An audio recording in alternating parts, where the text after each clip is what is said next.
Hello and welcome to another part of the 2019 Fire Emblem Heroes Year in Review, where I analyze some of the heroes that were released this year. This video aims to recommend some builds for the Tempest Trials heroes and how their stats should be put to use in general. And, well, how to use the heroes you can get for free from clearing the respective Tempest Trials.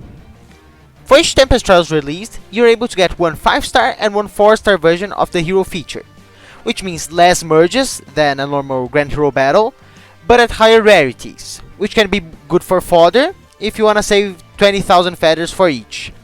But it's overall worse for merging, because you lose one more copy and that will cost you probably over 400 grails. And well, one of the first banners of this year was the Hostile Springs banner, which gave players Camilla as a Tempest Trials reward.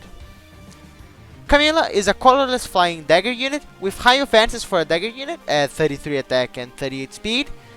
And well, that 38 speed means she will need low merges or few support from her allies to double consistently. While 33 attack might seem a little bit low, and well, overall that's what dagger units get. And especially considering dagger units are more centered towards their debuff effects rather than being actual damage dealers, with some few exceptions. Her defenses of 17 defense and 28 resistance are both really low. Her defense is really low and her res is actually good. But what Camilla is going for are her offensive stats, which means she, not even with Iota Shield, she can survive both foes.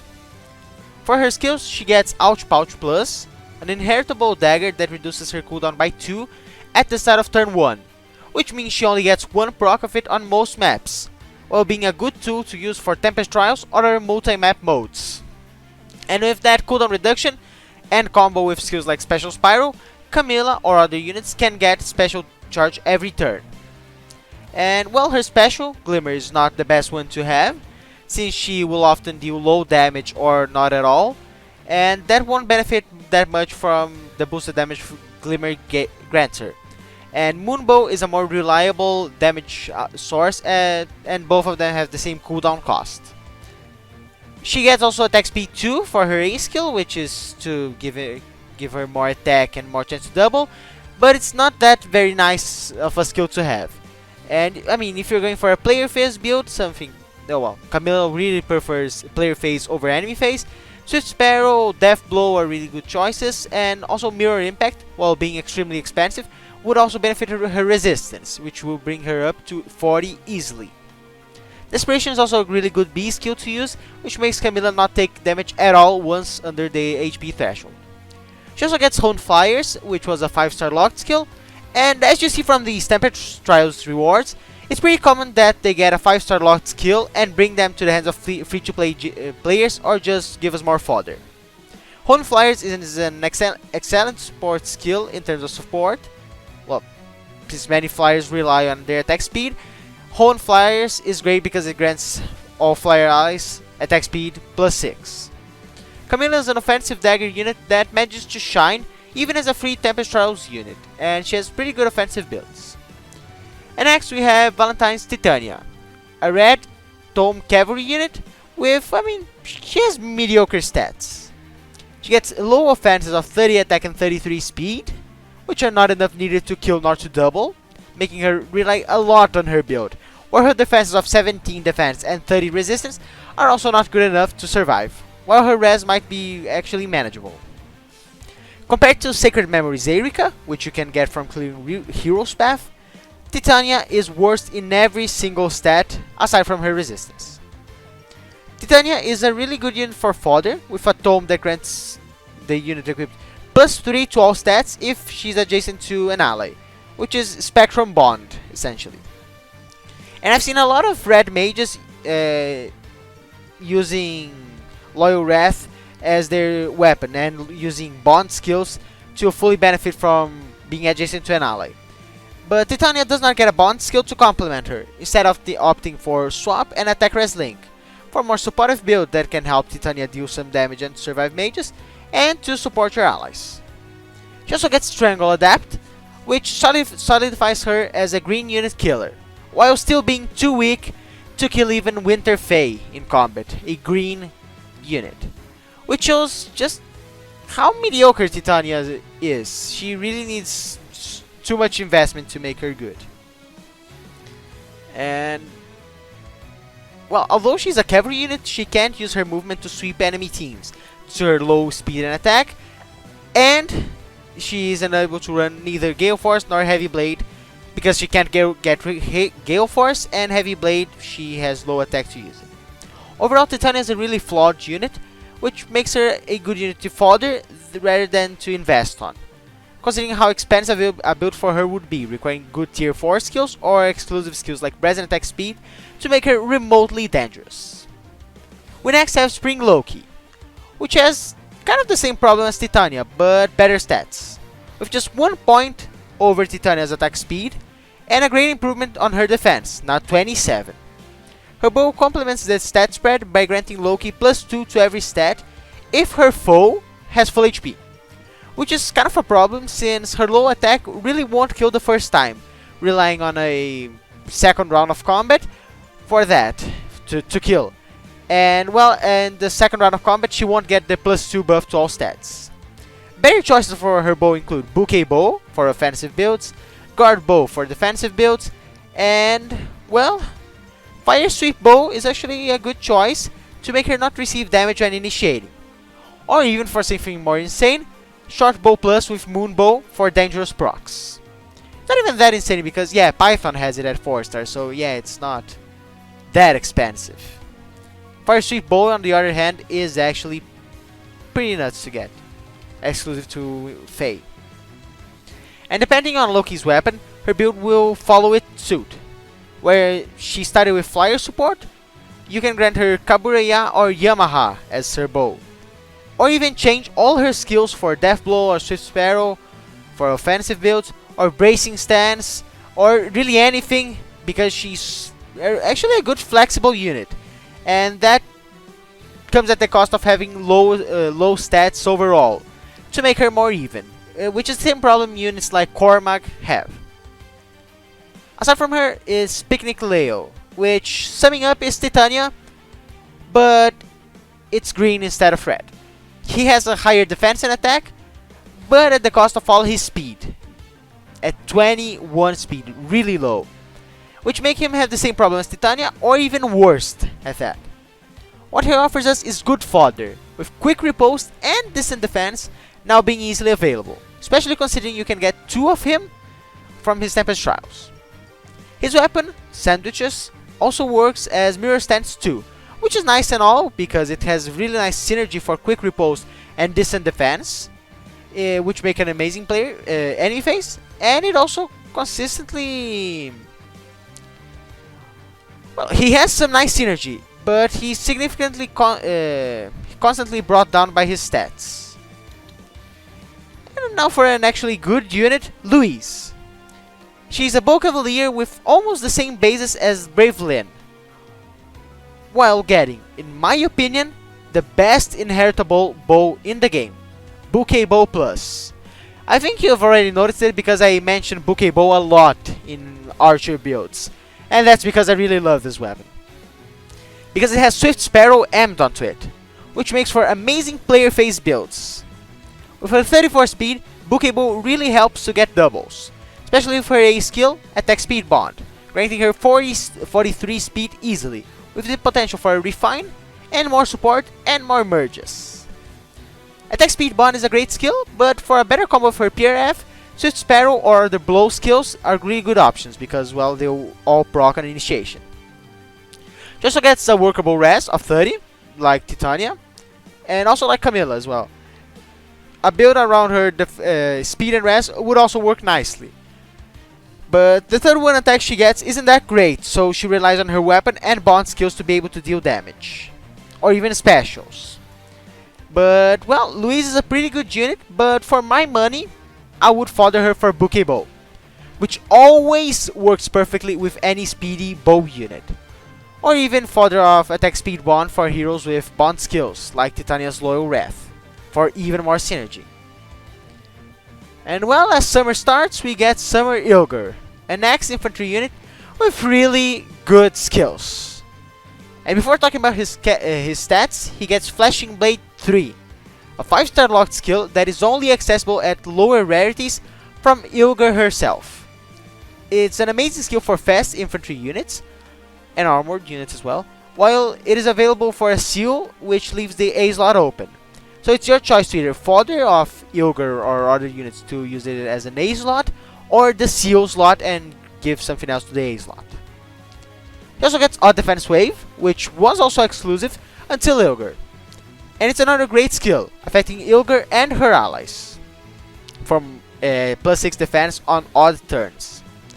Aside from that, she also gets Shoreline Rake, which grants Ilger attack defense plus 4 if there is a visible buff on him, which is nice for more damage and defense, and even combos with Odd Defense Wave. But there are better access to give to her, like Heckle Lantern, or the recent Vanguard Plus for better defenses, and potentially combo with Odd Defense Wave. And Ilger can also use Slaying Axe for faster Luna procs, comboing with a Speed Refine for Flashing Blade procs as well, for quick and instant Luna procs, even with Desperation is also a good choice. Ilger gets 35 attack, which is not especially high, but does the job of killing many blue and green units, until the nice 60... Oh yeah, and she also has the nice 36 speed to go along. I don't know why I said 60. And well, we also get a second summer unit, Fiora, a sword flyer with a stat line pretty similar to Ilger, with 32 attack, which is lower than Ilger, but she gets Petal Parasol to help along. I think it's the best inheritable sword you can get from Grail units, because it grants the user attack speed plus 5 if there's any penalties on foe, which makes for easy procs when using Ploys, Chill, support from your allies, because your allies can use these skills as well, or Attack Smoke, which is her Fiora's own C skill. Fiora gets enough defenses to survive a hit at 26 defense and 28 resistance, and great 37 speed, which gets the help from her B skill, Speed Res Link, giving her more buffs for her speed, reaching easily 48, and it also helps an ally, and that's why she gets Swap as her support to make Speed Res Link work. And for special, if she manages to get more rest from her allies and Speed Res Link, she could also use Iceberg, as well as Swift Sparrow or even Fury, because both of them benefit her attack and speed, with Fury even helping with Desperation if you wish to change attack Speed Res Link. Next unit, Renea, a Blue Tome Infantry Dancer. And a quick side note, people are calling her Soiree Renea, because her banner was Splendid Soiree, and we call them Soiree Reinhardt, Soiree Ishtar, Soiree Nefni. But there's just a little detail. Renea on this out, she looks too much like the original version. I compared the original Renea to this dancer version.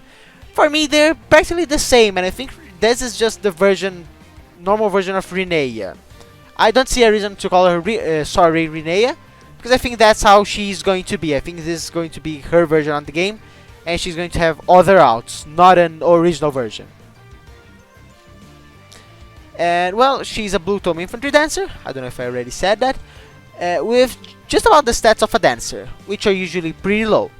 Renea gets 30-33 offenses and 23-28 defenses, which means she will neither be used to kill nor to survive enemy hits. But that's not a problem, because Renea was designed not to go into combat, and only grants support to her allies, with Silver Goblet, which is her weapon, and grants Distant Guard. Sorry, not grants Distant Guard, is Distant Guard. So it grants Death Rest plus 4 to all allies within 2 spaces, if they are against ranged foes, regardless of phase. That's good. She also gets Bracing Blow, which is pretty useless since she won't initiate in combat, and Fire Flow Dance for more support when dancing, which is actually good. As for her C skill, because she doesn't have one, I would recommend either Distant Guard for extra range support, because it grants plus 8 Death Rest, or Close Guard, so it grants Death Rest plus 4 to allies within 2 spaces, regardless of foe's range, making her an even nicer support. Her special could be something like Miracle, or just Bevis / Sacred Coal. Anything that gives her more defenses and abilities to survive, because she really needs this to go out unscathed. And with the Brave Echoes banner, we also got the Tempest Trials that introduced us to Sigrid, a lance flyer with actually pretty good stats. Starting off with 32 attack, which is her lowest stat, but she gets reprisal lance to go with it. So she gets attack plus 6 on enemy face.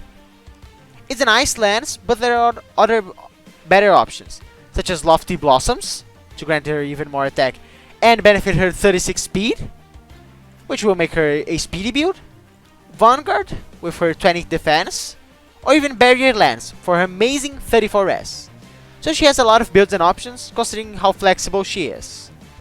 And just like last time, that would have been a problem. But she actually gets nice stats. The only problem is her attack, so she will rely on specials to deal damage. There's also the option to use Fury, so she will get plus 3 to all stats, while Swift Sparrow or Fourth Death Res are more focused skills. She also gets Hone Flyers, same thing as Camilla. It's nice fodder, but we also get Defense Res Link to go along with her high defenses and to support her allies, and that's why she also gets Swap. And well, we next then have Halloween Wraith. He's a bow cavalier with one of the best bows to inherit, Candle Wax Bow Plus, which is just Fury 3, and it's refinable. It makes for a great combo with more Fury as an A skill, and well, if you equip Fury 3 and use Candle Wax Bow, you get practically instant Desperation, along with plus 6 to all stats. And speaking of Desperation, he comes with it. And for his premium fodder, he gets Outspeed Wave, which brings his 36 speed plus Candle Wax Bow to a total of 45 speed. His defenses of 28 and 23 might also not seem that good, but with Double Fury, it has a lot of potential to tank enemy hits. His attack is relatively low at 30, but the Fury combo on his weapon grants him enough to deal damage. But he still relies a lot on specials, with Bonfire being a pretty good choice considering his defense. We also have Renea, a blue tome infantry with insane base kit. Starting from her PRF, Fimbulvetter, a tome that grants her plus 4 to all stats and neutralizes penalties on her. Only if either there's a penalty on Renea or if her HP is not full, which makes her dangerous against Savage Blow or Chill teams, since she will not only remove those debuffs, but she will also get more stats. It also grants her res plus 3 for a total of 36 res, making it a good choice also to invest on her resistance for tanking mages. She also gets a good attack at 35, and even Death Blow and support, which makes her really strong and dangerous to go against, with high opportunities to one-hit kill, especially considering her low speed of 31, so she won't be doubling that often, unless she uses Brash Assault, just like we had seen on her Tempest Trials. And to get even more attack, she also gets Res Smoke to decrease foes' res. Renea is overall a really powerful unit with good skills, and even at low merges, she manages to shine as a powerful nuke. And as winter comes, we get Winter Jafar, an armored green dagger unit with pretty good skills for fodder, being those Death Res Bond, a pretty good bond skill for tank units, and it also helps Jafar's 31 speed, 31 defense and 25 defense to get even better as a bulky unit, with a possible combo with Goody Boot for more bulk with his allies. And he also gets gold armor to support his armored allies, and the brand new Minty Cane, which works like the 10-bit Tome or Bell Ringer. And if you want to take a more in-depth analysis of these heroes and their skills, you can also check out my Glorious Gifts banner review. And basically, Minty Cane heals 5 HP after 5 HP for each time Jafar attacks, making him even more bulkier with the HP recovery.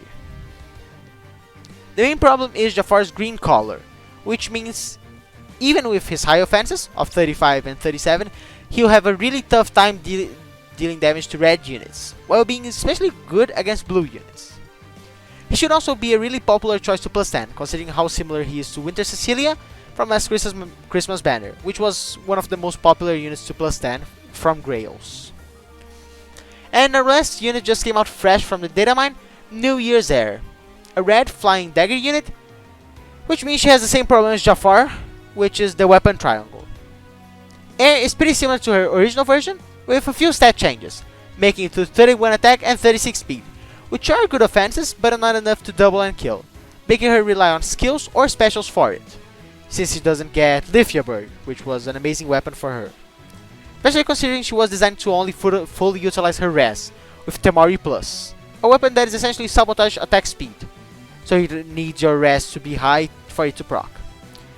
And well, sabotage attack speed, or slash Temari Plus, is great for support, but in my opinion, Air is more useful for fodder, considering she gets Brez and attack res and speed tactic, both really exclusive skills. Good choices for fodder.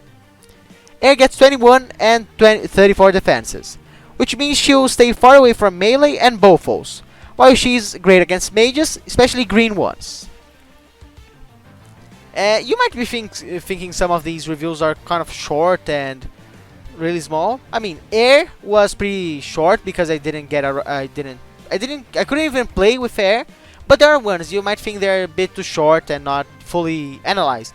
But well, I mean, I think that's just a more concise way to review them, and also because I wrote 3,000 words on this script for this video. So yeah, it gives me some trouble, and at the end it doesn't even seem that good of a review. But well, I did a separate review for most of these units on their respective banner reviews, so if you want to take a better look at them, you can check those out. And this has been my quick review of all Tempest Trials heroes released in 2019. But before I finish off the video, I still have one more thing to say. It's time to rank these units. Number 1, okay, let's in personal preference and how much I use them. Number 1, Summer Yoga. Number 2, Renea. Number 3, Bravia. Number 4 is Louise. And number 5, Rolf. While in terms of fodder, Louise is first, Fiora is second, Ilger is third, Rolf is fourth, and well, either Camilla or Titania for fifth. And that has been it. Thanks for watching. Now it's finally over. Thanks for watching, and if you like the video, please leave a like and a comment with your own opinions. And well, see you next time in this year in review, where I take a look at every legendary and mythic hero released this year. Thanks for watching.